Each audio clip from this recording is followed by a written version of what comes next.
있습니다. 마태복음 28장 16절에서 20절입니다.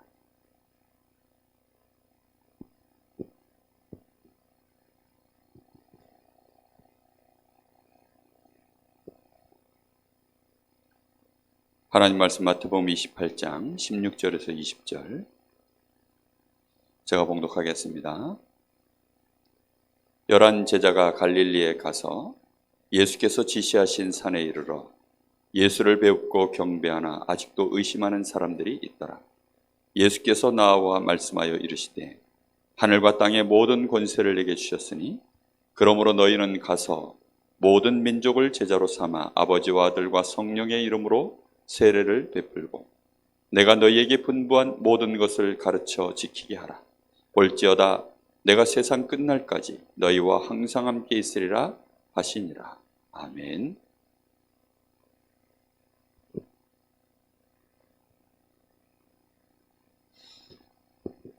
하나님께서 우리 교회를 사랑하시고 또 우리 성도들을 사랑하셔서 2월 한 달간을 거의 선교 현장에 하나님이 우리 목회자들을 보내시고 그 현장에 하나님의 소원을 따라 함께 원내스 되어져서 움직일 수 있도록 하나님이 축복하여 주셨습니다. 정말로 하나님께 감사드리고 또 우리 성도들이 얼마만큼 마음을 담아 기도하고 있으며 또 거기에 생을 드리는 헌신을 할 수 있는 우리 교회가 얼마만큼 거기에 마음이 있는가를 하나님 앞에서 많이 확인하고 감사하는 그런 시간들이었습니다. 오늘 말씀 제목을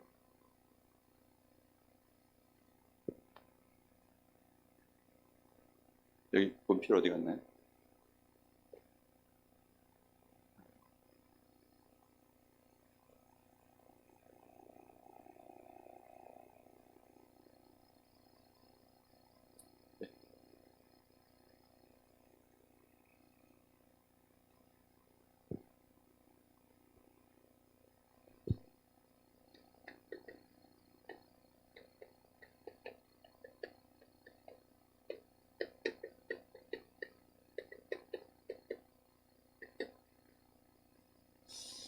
가서 제자 삼으라 라고 예수님 말씀하셨습니다. 인도네시아를 이제 이번에 2번째 다녀왔습니다. 첫 번째 나갔다 올 때와 2번째 나갔다 오니까 또 보여지고 느껴지는 부분들이 많이 다르더라고요. 특히 그 자카르타 선교교회에서 주일을 함께 보내보니까 이 교회가 어떤 교회구나. 여기에 중직자들이 어떤 중직자들이구나. 그리고 렘넌트들이 어떤 렘넌트들이 여기서 지금 예배하고 있구나. 교회의 시스템, 또 실제 예배 상황, 그 모든 것들을 이렇게 보니까 또 새롭게 하나님이 이 교회의 시간표와 또 현장의 시간표들을 알 수 있도록 하나님이 이렇게 하셨습니다. 참 감사한 것은 그 현장에 갈 때마다 하나님이 우리 교회를 많이 보게 하십니다. 교회 규모가 저희 교회의 반도 안 됩니다. 근데 교회가 정말 선교하는 교회니까, 왜냐하면 선교하려고 선교사님이 그 교회에 이제 파송받아서 갔거든요. 그러다 보니 그 지역에 있는 모든 성도들, 렘넌트들 하나하나가 선교에 대한 마음이 가슴에 가득 있는 게 그게 보입니다. 저희들이 찬양 하나를 하고 기도 하나를 하고 말씀 하나를 나눠도 정말 그냥 듣는 분들이 없이 정말 예배 시간에 우는 분들이 이렇게 많더라고요. 찬양하는데 눈과 눈이 마주치면 울고 또 기도하는데 그 기도 속에 통역하는 친구가 이 친구는 저 미국의 굉장한 엘리트거든요. 근데 이런 친구가 지금 자카르타 현장에 잠깐 일이 있어 왔다가 그 현장을 놓고 캠프 한번 같이 이렇게 진행하고 하다가 현장에 주저앉아 버렸어요. 그렇게 주저앉은 사람들이 꽤 많아요. 젊은 친구들 중에도 그 현장에 왔다가 정말 하나님의 이 소명을 받아서 그렇게 그 현장에 주저앉아서 선교사님과 함께 원네스가 되어져서 그렇게 함께 가는 그런 친구들이 여럿 있더라고요. 그런 것들을 보면서, 근데 이 친구가 이제 미국 시민권자입니다. 한국 교포인데 미국 시민권자예요. 그러니까 뭐 굉장한 또 엘리트고요. 그리고 대학에 실제로 또 교수이기도 하고. 근데 이런 젊은 친구가 통역을 하다가 굉장히 냉정할 거 아닙니까, 가슴이? 근데 통역하다 말고 이게 막 눈물이, 이 가슴, 감정이 이게 제어가 안 되니까 통역을 못 하더라고요. 그런 시간들 이렇게 현장과 교회에서 한 주간을 이렇게 지내고 나서 보니까, 오늘 저희 교회 이렇게 왔어요. 제가 자카르타 선교교회 이렇게 이제 차가 가면 교회가 이렇게 3층짜리 건물에 상가에 이렇게 있습니다. 근데 되게 낯설잖아요. 왜냐면 늘 이렇게 처음 가는 길이고 늘 낯선 건물이고 낯선 환경이고. 근데 그 교회를 보면서 우리 교회가 자꾸 보이는 거예요. 그리고 이제 오늘 일주일 만에 와서 교회 주차장에 들어왔는데 저희 교회를 쳐다보니까 뭐 그냥 같은 교회인 거예요, 제 마음에. 이게 우리 교회가 실제로 이 지역을 놓고 얼마만큼 여기에 영적 싸움을 실제 해나갈 것인가. 그 일을 위하여 우리가 후대들을 세워가고 거기에 필요한 일꾼들을 세우고 거기에 또 하나님의 필요한 그릇들을 우리에게 준비시켜 나가는 이런 과정 하나하나들이 정말 너무나도 저한테는 소중하게 느껴지는 거예요. 우리 교회가 과연 이 지역을 복음화할 수 있을까? 자카르타 교회가 과연 18,000개나 되어지는 그 섬 안에 이 섬 안에 많은 사람들이 그 안에 들어있고 90%가 모슬렘이거든요, 거기는.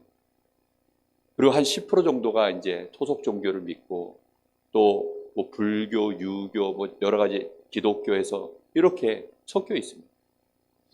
그런 현장들을 과연 이 교회가 해낼 수 있을까? 이제 이런 생각들을 계속 하는 거예요. 근데 그 생각을 하다 보니까 제 마음에 들어오는 생각이 딱 그거예요.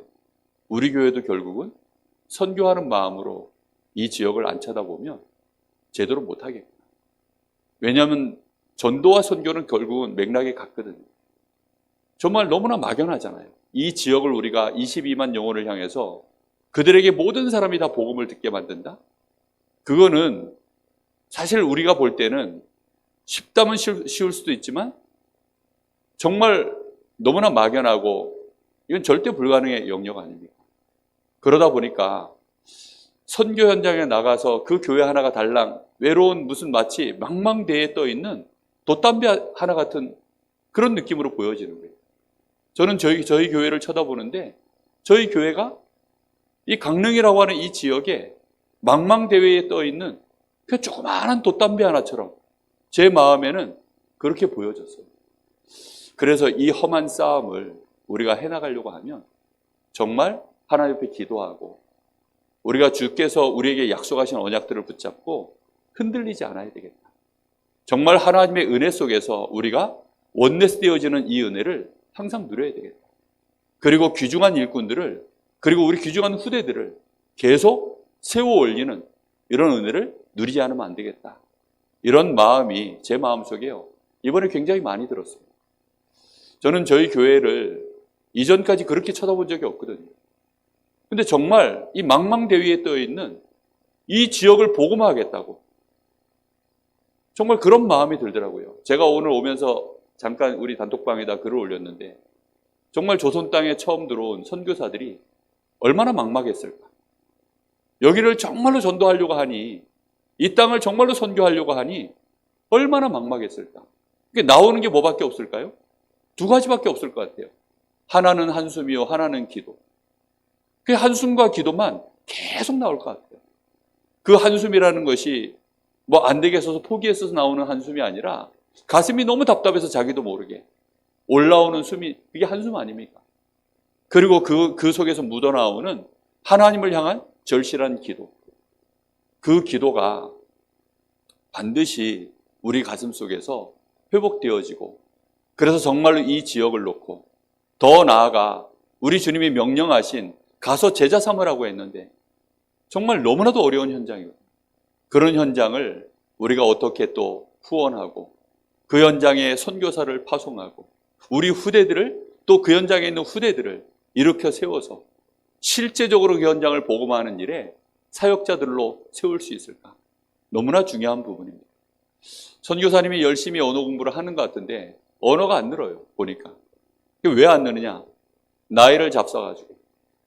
이미 나이가 늘 수 있는 나이가 아니에요. 벌써 40 넘어가서 뭐 언어를 배우는데 30 넘어가서 언어 새로 배우면 그 원어민들한테 현지 언어로 제자를 세울 수 있을 만큼, 그 심령을 파고드는 메시지를 던질 수 있을 만큼 그렇게 안 돼요. 제가 그걸 이번에 절실하게 느꼈습니다. 지난번에 갔을 때 통역자로 세워진 분이 3년 이제 인도네시아를 열심히 공부한 그 간사님이요. 문한나 간사님이라고 계시는데, 그분을 통역자로 세워가지고 가데시에서 이제 메시지 한번, 그때 이제 학교에 학생들 놓고 메시지를 하는데, 정말 죽는 줄 알았어요. 메시지 하다가 멘붕 온 게 처음이에요, 그때가. 정말 멘붕이 오더라고요.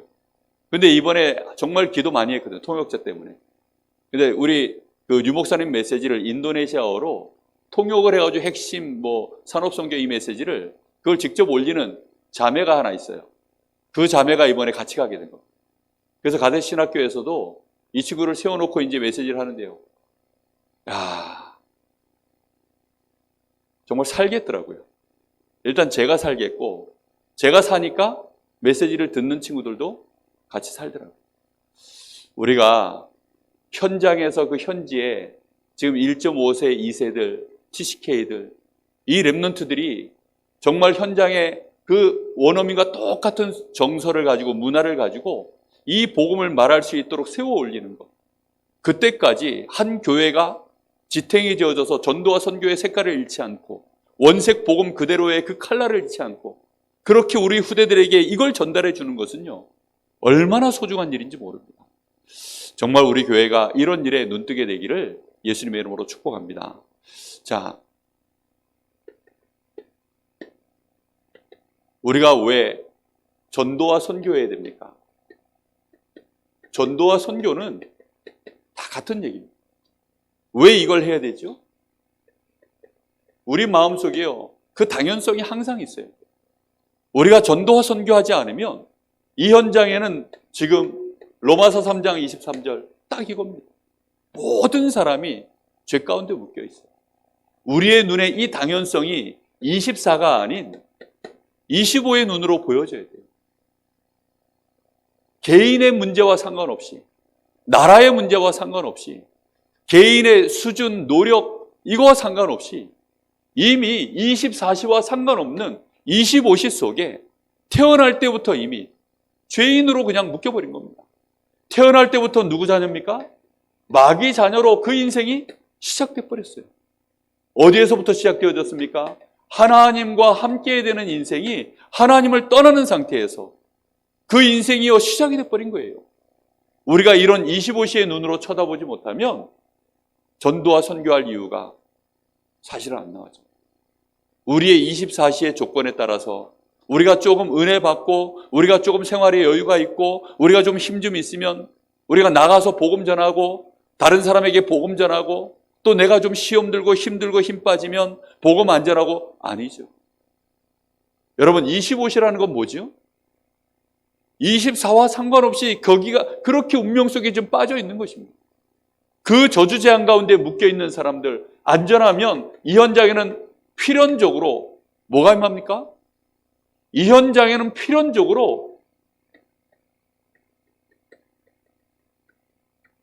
저주와 재앙이 덮치는 거 아닙니까? 육신의 나라 안에 사단이 뭘 심어놓습니까? 우상, 종교, 이걸요 가득 심어놔요. 수많은 미신, 이 잡신들을요 그 육신의 세계 속에요 시스템으로, 틀로 완전히 깔아놓습니다. 사람들은 이게 보입니까? 안 보입니다. 이게 네피림이구나, 이게 안 보이는 거예요. 흑암이 완전히 덮였는데 그 흑암이 우리 눈에 안 보여지면 어떻게 됩니까? 25의 결과로 현장에는요 저주재앙이 계속 오는 거예요. 왜 여기 이 땅은 모슬렘이 90%가 됐을까? 제가 한번 잠깐 생각해 봤어요. 왜 이 땅은 모슬렘이 90%가 됐을까? 저 유럽 땅은 웬만하면 기독교인입니다. 미국 땅은요, 웬만하면 그래도 교회를 다니든지 말든지 자기는 크리스찬이라 그래요. 근데 이 땅은요, 웬만하면 모슬렘이에요. 함부로 그래서요, 뭐 복음 전하면 큰일 납니다, 진짜. 제가 한 번은 그 사원에, 이번에 지난번에 갔었던 그 사원에 이제 학생들 또 못 갔던 사람들 봐야 되니까 같이 이제 갔어요. 근데 마침 이제 나오는데 정시기도 시간이 되니까 또 뭐 사원에서 막 노래가 나와요. 막 하면서 막 이상한 소리 막 노래가 나오더라고요. 근데 그 인도네시아는 악보가 없어요. 노래가 웬만하면 악보가 없어.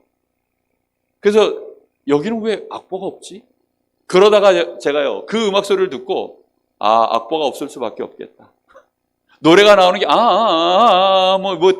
뭐 이런 식으로 나오니까, 그래서 제가요, 그 모슬렘 사원 걸어 나오면서 저도 모르게 흉내를 낸 거예요.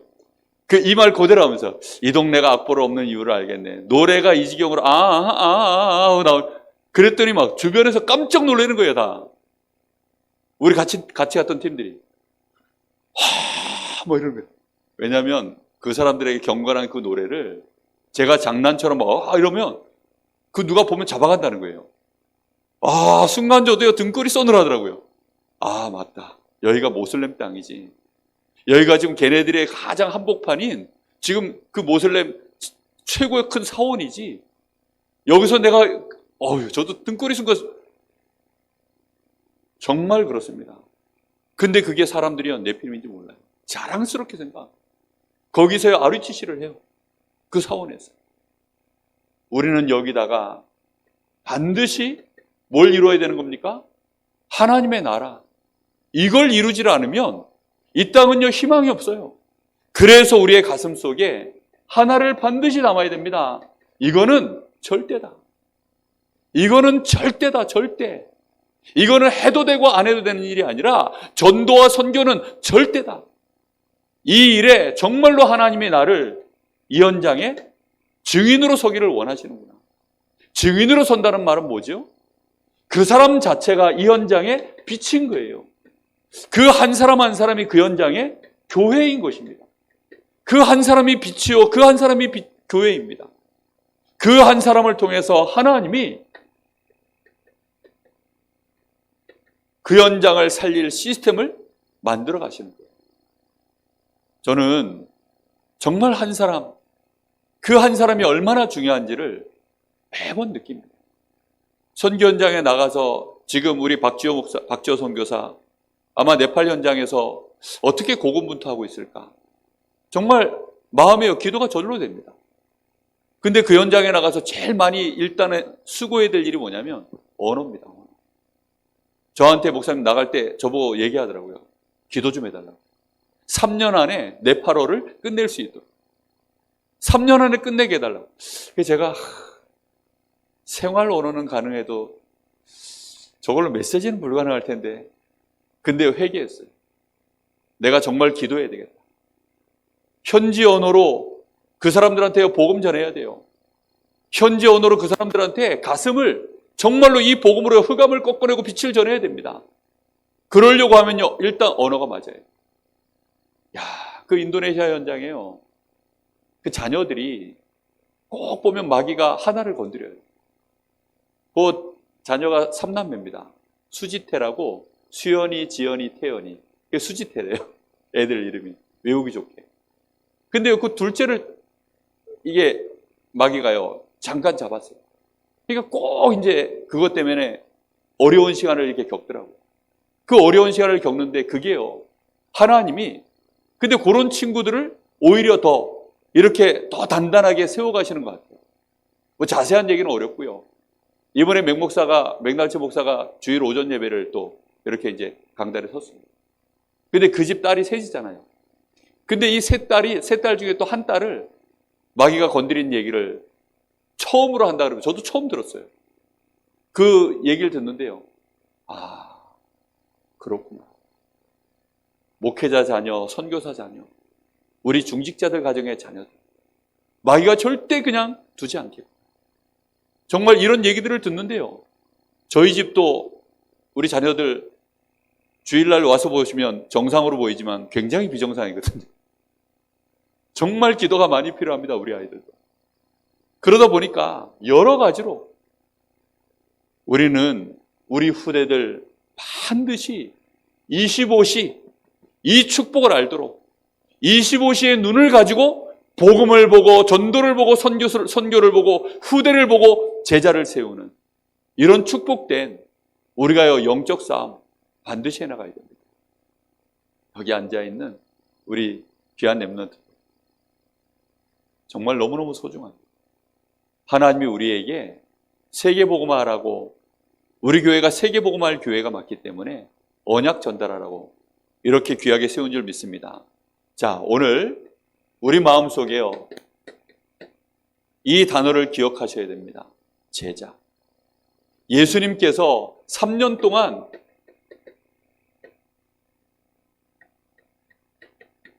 이 제자 세우는 시간표, 교회는 이 시간표가 반드시 있어야 됩니다. 저는 저희 교회를 봐도 그렇고 저 자카르타 선교교회를 보면서요, 야, 이 교회가 지금 무럭무럭 제자가 올라오고 있구나. 제자들이 지금 자라나고 있구나. 그 여러 섬의 그 여러 종족 아이들이요, 그 대학에 들어와서 신학교에 들어와서 이 자카르타 선교교회에 이렇게 미션홈으로 아이들이요 이렇게 부름받아가지고 그 안에서 훈련을 받는 거예요.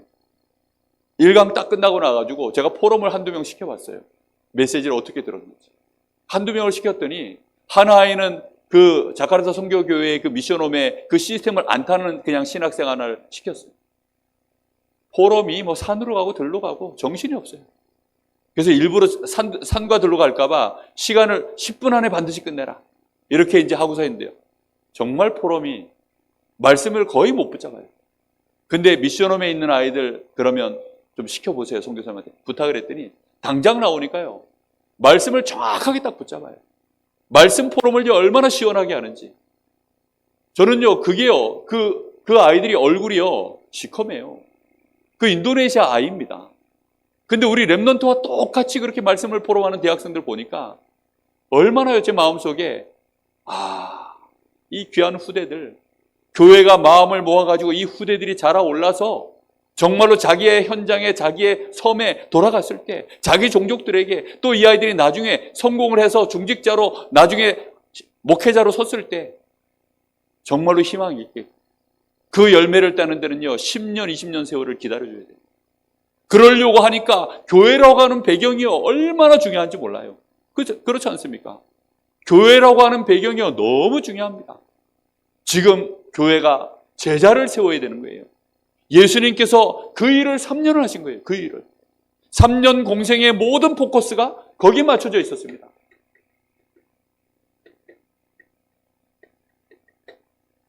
이 공생애를 통해서 제자들 속에 지금 들어가 있는 수많은 각인 뿌리 체질들을 그걸 치유하고 그걸 바꾸는 작업을 그걸 3년 하신 거예요. 그리고는 이 제자들에게 십자가가 무엇인지를 실제 확인시켰습니다. 십자가가 무엇인지를. 그 예수님이 지시는 그 십자가의 그 고난 앞에 이 제자들에게요, 자신들의 모습도 보여주고 실제 이 갈보리산이 어떤 것인지를 알게 하셨어요. 이 제자들이 얼마나 두려웠던지 전부 다 도망가 버렸죠. 예수님이 십자가 지시는 그 모습 자체가 사실은 이 제자들 마음속에요, 그게 실망이 되어지고 좌절이 되어지고 결국은 한 사람도 남김없이 전부 도망을 가버려요. 우리가 십자가를 정면으로 바라보면 딱 그렇게 느껴져요. 우리가 복음 전하려고 하면 반드시 이런 고난이 다가옵니다. 그렇죠? 우리 주님이 우리를 위하여 대속의 죽음을 담당하셨는데 우리 주님은요 우리의 모델이십니다. 모델이란 말 여러분 아세요? 예수님의 공생애의 삶 그 자체가 우리에게는 그대로 모델이에요. 우리도 나가서 제자를 불러야 되고 그 제자들과 동고동락해야 되고 그리고 그 제자들을 그리스도의 제자로 갈보리산을 체험케 만들려고 하면 우리도 똑같이 뭐 해야 되는 줄 아세요? 자기 십자가를 져야 되는 것입니다. 그 십자가를 지는 모습 앞에 이 제자들은 어떻게 할까요? 실망하고 좌절하고 도망갈 거예요. 근데 우리는 그때 보통 뭐라고 얘기할까요? 쟤는 영적 문제야. 쟤는 저거 정신문제야. 보통은 다들 우리가 그렇게 착각을 해버립니다. 아니에요. 아직 준비가 안 됐을 뿐이에요. 이 제자들은요, 복음 사랑하고 주님 사랑합니다. 그런데 아직까지 그 마음속에 미처 준비가 안 된 거예요. 그러다 보니까 이 갑작스럽게 다가온 이 상황 앞에 놀랐을 뿐이에요. 두려웠을 뿐입니다. 그런 제자들과 상관없이 우리 주님은 십자가에서 우리를 위하여 대속의 죽음을 당하신 줄 믿습니다. 그리고는 이 사단의 머리를 박살내시고 반드시 부활하신 줄로 믿습니다. 이 부활은 그 고난이 우리를 이길 수 없음을 말씀하는 것입니다. 완전 승리하셨어요. 우리가 십자가를 지고 우리 주님을 따라가면 우리 주님께서 우리를 승리케 하실 줄로 믿습니다. 여러분, 이 부활의 모습까지 우리 제자들이요, 우리를 만나는 후대들이 그걸 볼 수 있도록 만들어야 돼요. 반드시 그렇습니다. 그래서는 우리는요, 승리자로 반드시 찾아가야 돼요. 누굴 찾아가야 됩니까? 도망간 자를 찾아가야 돼요. 그 도망간 자를 찾아가서 그에게 뭐 해야 되죠? 위로하는 것입니다. 괜찮아. 너 주님 사랑하냐? 나도 주님을 사랑한다. 너도 주님 사랑하지 않냐? 그 마음만을 서로 통하면 되는 거예요. 너도 주님을 사랑하고 나도 주님을 사랑한다. 너가 지금 잠깐 두려워서 그런 거 이해한다. 나도 그랬었다. 상관없다. 제자 하나를 세우는 일에 얼마나 많은 시간과 헌신과 눈물이 필요한지 모릅니다. 우리 주님께서요, 그런 일들을 감당하시고 나서 이 제자들에게 분명하게 해야 될 미션들, 사명을 제자들에게 알게 하셨죠. 오늘 하신 말씀이 그 사명의 메시지 중에 한 말씀입니다.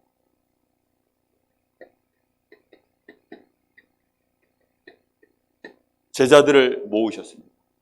지시하신 산, 어딥니까? 감람산입니다. 이 감람산으로 제자들을 모으신 거예요. 부활하신 예수님께서 지금 이 제자들을 감람산으로 모은 것입니다. 여러분, 우리에게 감람산이 있어요. 제자들과 함께 다시 이 복음으로요 가슴을 확인하고 부활하신 주님이 우리와 함께 하심을 확인하고 그리고는 이 제자들과 함께 정말로 많은 부분들을 함께 소통하고 포럼할 수 있는 감람산. 그게 우리 교회가 되기를 예수님의 이름으로 축복합니다. 그게요 여러분의 가정의 미션홈이 되어지기를 예수님의 이름으로 축복합니다. 우리 성도들이 모이는 모든 기관과 조직과 구역 예배 속에 이 감람산이 회복되어지기를 예수님의 이름으로 축복합니다. 정말 이 현장이 있어야 돼요.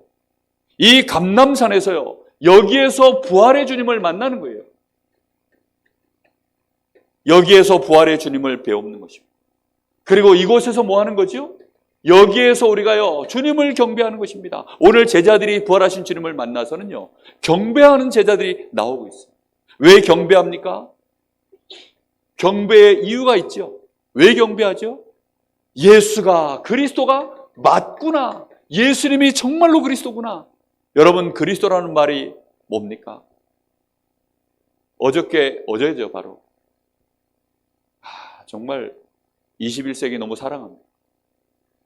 비행기 타고 8시간 만에 인도네시아에 있다가 지금 어젯밤 비행기 타고 여기 아침에 내려가지고 여기서 여러분, 우리 성도들하고 또 말씀을 나눌 수 있는 것이요.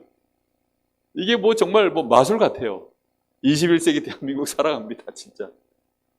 그 인도네시아 그 현장이에요. 그분들한테 할 말이 뭐가 있겠습니까? 통역자는 또 문한나 간사님이셨어요. 복잡한 얘기를 하면 안 되는. 그래서 그분 딱 붙잡고 그분과 함께 딱 10분만 이제 붙여주는 분들을, 그러니까 그 총장님이 직접, 가데신학교에 그 총장님이 직접 같이 현장 나가셨어요. 근데 그 총장님이요, 정말 그 눈빛을 잊을 수가 없어요. 저를 인도네시아에 제 마음을 붙잡아둔 눈빛이 그 문안나 가사. 보자마자 울더라고요. 말만 하면 울더라고요. 그 친구 때문에 제가 미치는 줄 알았어요, 진짜. 근데 가데신학교 갔더니 그 총장님이, 그분은 박사학위를 줄 수 있는 박사예요. 근데 손이 정말 농부, 일꾼들 손이에요. 그 학교를 먹여 살려야 되니까 정말 안 하는 일이 거의 없을 만큼 일을 하시고 막 그러면서 학생들 키우려고요. 그거 보면서요, 그분이 선교대회도 참석하시고, 처음에 정말 아까 우리 사모님하고 식사하면서 얘기했는데요, 그 인도네시아 그 섬의 그 골짜기에 다락방이 2단이라는 소리가 어떻게 들어갔을까요? 정말 기가 찰 노릇입니다. 그래가지고 거기도요, 우리 선교사님 갔더니 그 2단이란 말이 그래서 선교사님이 그래도 강단이 있으니까 중심이 좋아가지고요, 끝까지 그 총장님을 섬긴 거예요. 그러니까 나중에 이분이 마음을 열고 우리 선교대회에 참석하고 나서요, 지금은 100% 이제 우리한테 마음을 열어가지고, 제가 가니까요, 프랭카드를요, 다 걸어놨더라고요, 크게. 그러니까 세미나 해가지고 이제 특강 세미나예요. 신학교 전체가 하는. 그래서 막 한 줌으로 실제 막 이제 거기 교수진들, 그 다음에 학생들 해서 그 현장에 앉아있는 애들 한 20명 남짓 떼어지고 한 150명이 그렇게 이제 그 세미나를 다 참석을 해서 생방송으로 그렇게 보더라고요, 연결해서. 근데 이 총장님이요, 그 정도 되시면 정말 어깨 힘주고 폼 잡으셔도 되는데 안 그래요. 이분이 정말 전도자들. 그리고는 직접 저희와 함께, 한 학교에 신학교가 여러 군데 있어요. 학장들 여러 명을 거느린 총장님이거든요.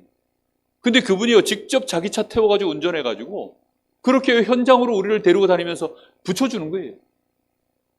얼마나 기도가 담겼는지 그 10분 메시지 듣고 정말 이 통역도 시원찮은데 그 메시지를 듣고요, 그리스도라는 말을 이분들이 알아들어요. 그래서 그리스도를 정확하게 전하고 나서, 당신한테 그리스도가 이런 분이 맞다면 그리스도가 당신한테 필요합니까 안 필요합니까? 제가 물어봤어요.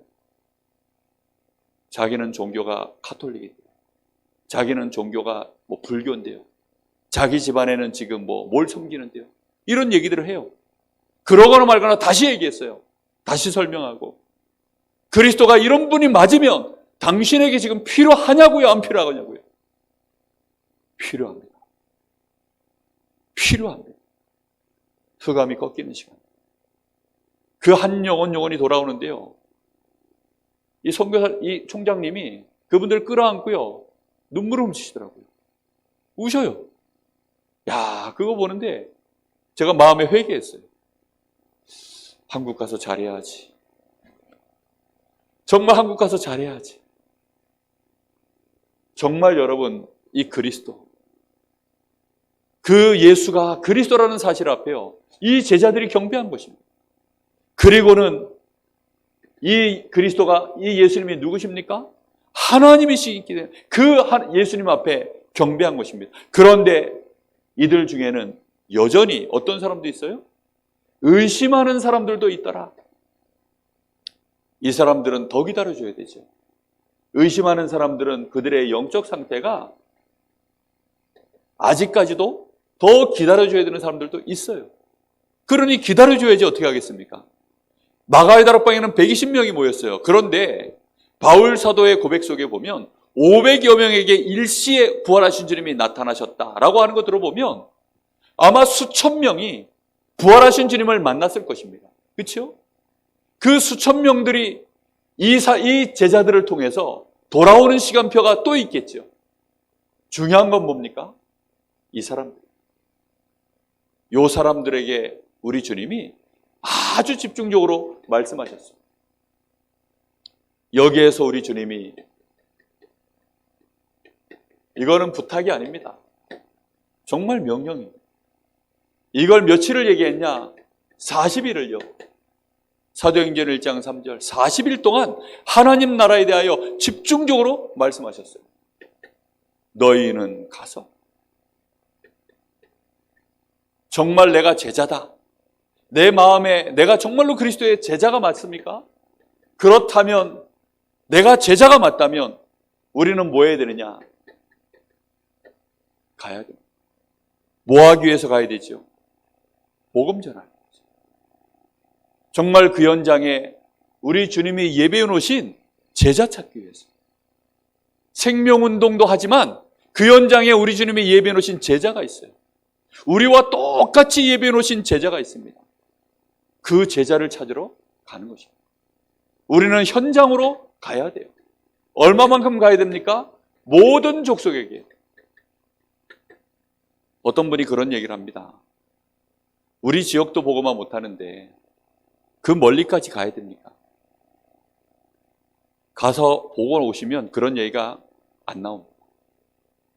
왜냐하면 병원에도요, 중환자가 있고 경환자가 있어요. 목숨이 왔다 갔다 하는 사람은 뭐 정말로 빨리 먼저 우선순위를 해야 될 거 아닙니까?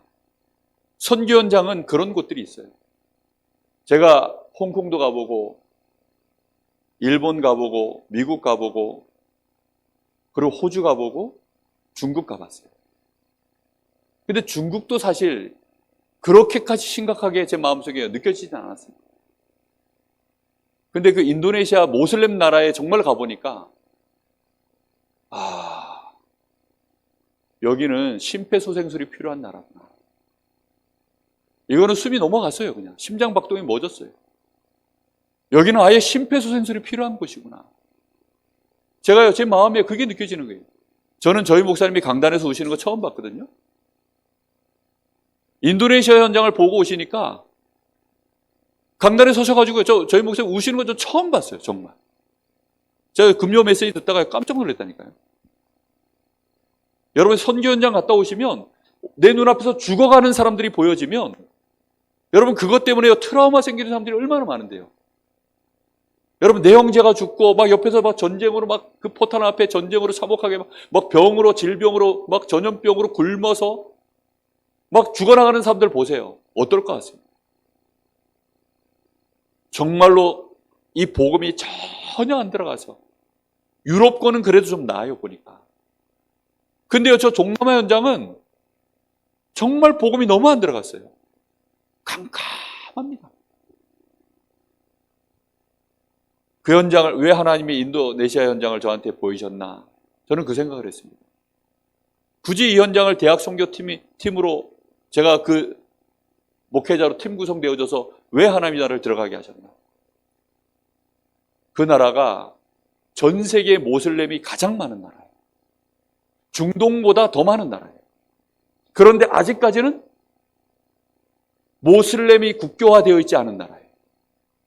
그러다 보니까 대놓고 공식적으로 기독교를 핍박을 하지 못하도록 법으로 만들어놨어요. 종교 간에 절대로 침범하지 마라. 공격하지 마라. 그럼 어떠한 처벌을 하겠다라고 작년에 법이 만들어졌다는 거예요. 그러니까 아직까지도 완벽한 모슬렘 국가가 아닙니다. 모슬렘 국가인데 모슬렘 국가가 아니에요. 총장님이 그렇게 말씀하시더라고요. 10%를 먼저 공략하려고 합니다. 지금까지 모슬렘 사람을 건드려서 복음 전했을 때는 문제가 많이 거의 90% 이상 문제가 생겼지만 비모슬렘권 그러니까 뭐 잡종교, 뭐 미신 또 타 종교를 믿는 사람들한테 복음 전했을 때 한 번도 문제가 지금까지 안 생겼어요. 그러니 일단 빨리 그 사람들한테 복음을 전해야 되겠습니다. 그렇게 말씀을 하시더라고요. 그 사람들에게 복음을 전하다 보면 연결되어져 있는 모슬렘권들이 얼마나 많겠습니까? 그 사람들이 다 문입니다. 그 문 닫히기 전에 그래서 하나님이 이 현장을 보게 하셨구나. 우리가요 정말로 아셔야 됩니다. 현장을 보셔야 돼요. 저는 올해 우리 교회 성도들 현장을 볼 겁니다. 정말 마음 담고 기도하고 있습니다. 그래서 우리 지역에 정말로 하나님이 예비해 놓으신 중요한 현장들, 만남들 우리가 기도하면서 그 현장에 예비해 놓으신 제자들 또 미래의 제자가 되어야 될 우리 귀중한 랩넌트들, TCK들 반드시 세워 올려야 될 줄로 믿습니다. 저는 오늘 여기 왔는데 마침 딱 도착했는데 우리 유장로님하고 김기하 원사님 차가 여기 주차장에 있더라고요. 두 분이 장학위원이셔가지고 오늘 뭐 장학위원 모임이 있으신가? 그 생각하고 왔는데 교회 본당에 딱 들어오는데요. 보니까 이제 마침 그 낮에 아이들 또 예배드리고 놀이하고 그 시간 끝나면서 기도해 주러 오신 거예요. 김기하 원사님 기도 소리가 들리더라고요. 얼마나 감사하든지. 정말요, 여러분. 우리 후대들 저 아이들이요, 복음 들어가야 됩니다. 저 아이들에게 복음이 들어가면요, 오리지널로 들어가요. 저희는 상처 속에서 들어가고 약간 가리진 날이 많아요, 우리는. 그렇잖아요. 근데 우리 후대들이 복음이 들어가면 바울 이후에 로마가 복음화 됐잖아요. 바울 때 복음화 된 것이 아닙니다. 유목사님 당대의 세계 복음화 안 됩니다. 유목사님 이후에 그 다음 세대, 또 우리 다음 세대에 정말 원색 복음이 제대로 들어간, 깔끔하게 복음 신학이 들어가고 전도 신학이 들어간 그런 목회자 중직자가 일어날 때 하나님은 세계 복음화 진짜 이루어가실 줄로 믿습니다. 우리가 이 일을 위하여 헌신하는 것입니다. 여기에 가서 뭐 하는 거죠? 제자 삼아라. 제자 삼으라고 했습니다. 제자. 한 사람의 제자. 제자는요, 혼자 못 키워요. 예수님 같으면 혼자 키우셨지만 예수님이요, 공동체를 남겨놓고 마가다락방이라고 하는 공동체를 남겨놓고 거기다가 제자를 붙인 것입니다. 12사도가 필요합니다. 70인 제자가 필요합니다. 함께 이 세 가족이 들어왔을 때 그 사람과 함께 말씀 포럼해주고 그 한 사람을요, 삶을 치유해주고 그 사람의 어려운 문제들을요, 같이 기도해 줄 수 있는 그런 시스템이 필요한 거예요. 그래서 예수님이 이렇게 말씀합니다. 아버지와 아들과 성령의 이름으로 뭐 하라고요? 세례를 줘라.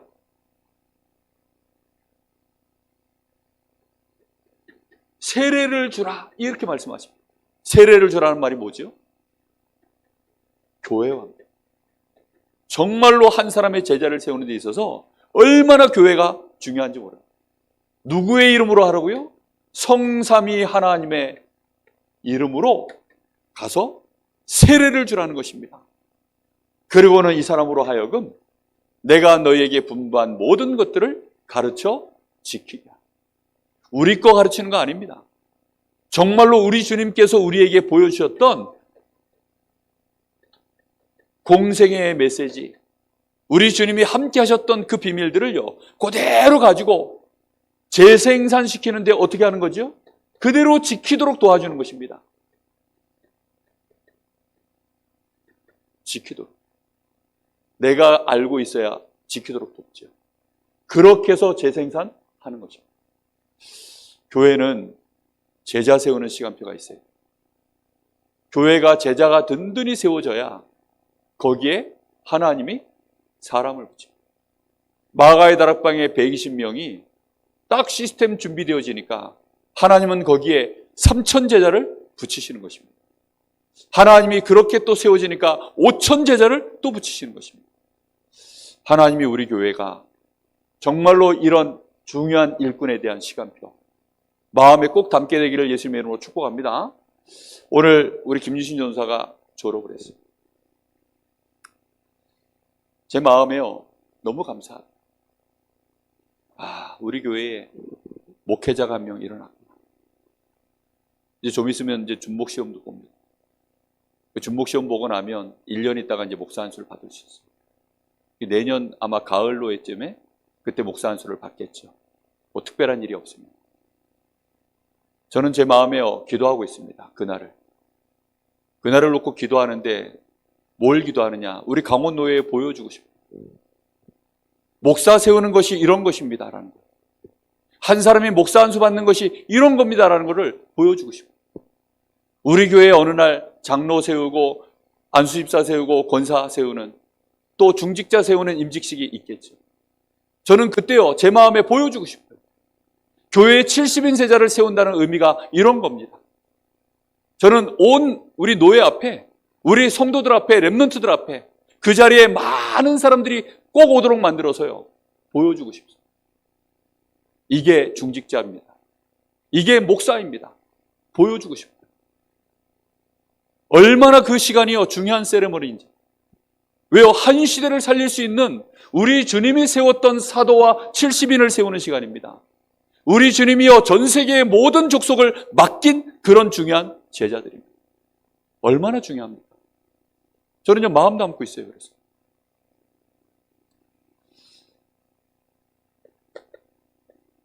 그래서 오신 중직자, 목회자들 마음에 나도 목사 안수 다시 받고 싶다, 이런 마음들. 중직자들 임직식 하는데 나도 장로 임직 다시 받고 싶다, 이런 소리가 나올 만큼 정말 그렇게 세레머니를 하고 싶습니다.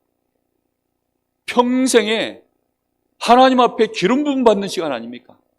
안 그렇습니까? 하나님이 우리에게 기름을 붓는 시간이에요. 사람의 손을 빌리는 것처럼 보이지만 하나님이 우리에게 기름 부은 시간이에요. 그거는 영원히 흔들릴 수 없는 축복이요, 증표요. 그런 은혜가 우리에게 임하는 것입니다. 우리 주님은 반드시 이 제자들과 어떻게 해요? 함께 하겠다 하셨어요. 내가 너희와 항상 함께 하겠다. 그냥 함께 하시는 것이 아니라 이 제자들과 하늘과 땅의 모든 권세를 가지고 내가 너희와 항상 함께 하겠다. 볼지어다 내가 세상 끝날까지 뭐 할 때요? 하나님 나라의 일을 위하여 이걸 나의 가슴 속에 정말로 제자 삼는 이 일을 위하여. 마태복음 28장에는 제자죠. 나가서 치유하고 귀신을 쫓아내고 내 후대들을 먹이라고 하는 그 말씀을요, 천명으로 받은 자, 그 말씀을 나의 것으로 정말로 받은 자, 소명으로 가진 자, 그래서 나는 이 일을 가지고 나는 이 천명을 감당해야 되겠다는 사명을 실제로 가진 자, 이 사람과 우리 주님이 하늘과 땅의 모든 권세를 가지고 세상 끝날까지 항상 함께 하신다고 약속하셨습니다. 이 일이 우리 교회를 통해서 계속 되어지는 비밀은 우리가 이 언약을 진짜 붙잡았다면 우리 주님이 함께 하셔서 계속되게 하실 줄로 믿습니다. 이 일은 언제까지 진행되는 일입니까? 세상 끝날까지. 세상 끝날까지 계속해야 돼요. 교회 성전을 세워야 되는 일이 뭐 때문에 세워야 되느냐?